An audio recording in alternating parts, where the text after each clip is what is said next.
जम्मू आ गए, दिल्ली आ गए, अलग अलग जगह पे आ गए, और अभी सरकार उनको कह रही है कि फिर से हम मेरी बात समझ गए क्या? सबके साथ मर्डर हो जाता है।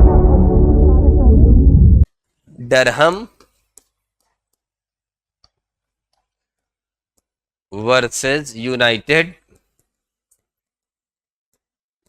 States, Durham versus United states, Durham versus United states, ठीक है ना।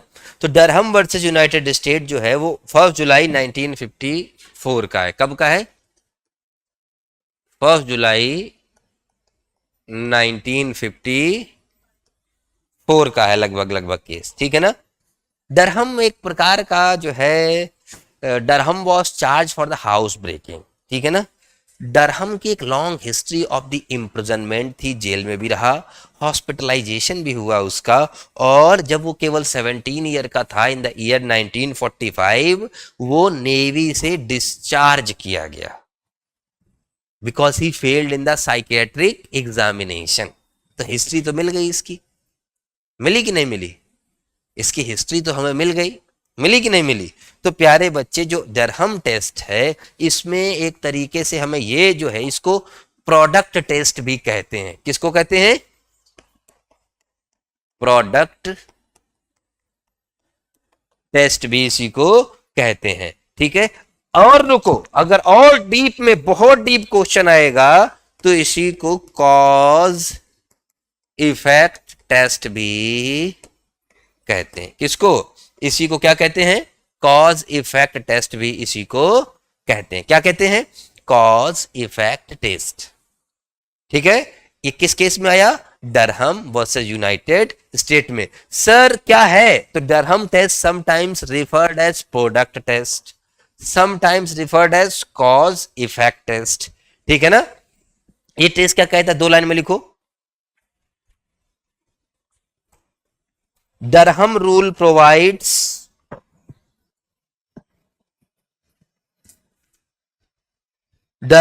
provides that the defendant is not criminally responsible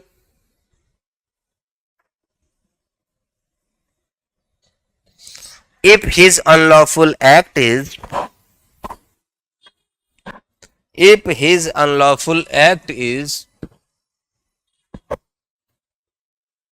the product of a mental disease.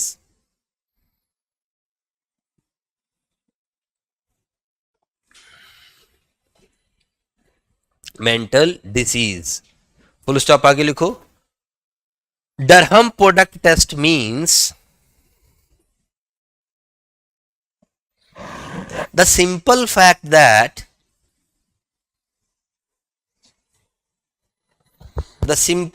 that a person has a mental disease or defect is not enough to relieve him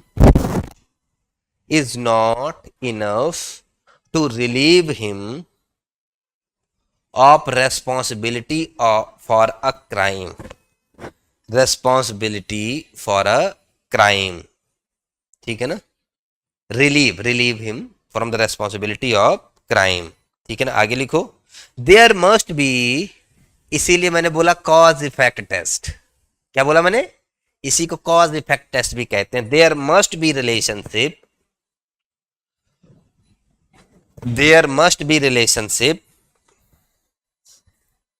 between the disease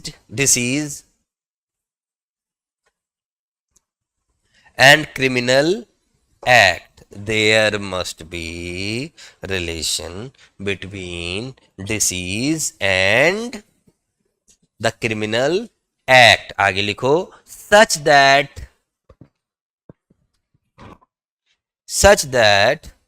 the act would not have been committed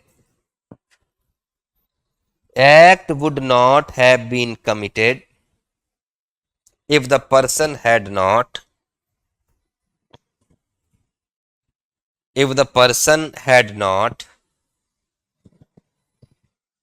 been suffering from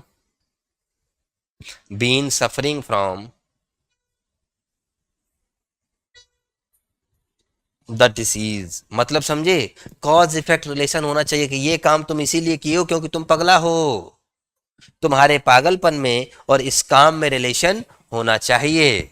ठीक है ना, कि relationship establish होनी चाहिए आपकी disease में और आपके एक्ट में। तो इसी को कॉज इफेक्ट टेस्ट भी हम कहते हैं, इसी को प्रोडक्ट टेस्ट भी हम कहते हैं, इसी को डरहम रूल भी हम कहते हैं। किस केस में प्रपाउंड हुआ?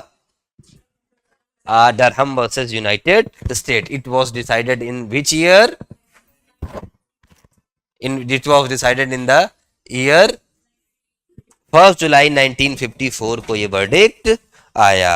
Subscribe for more content.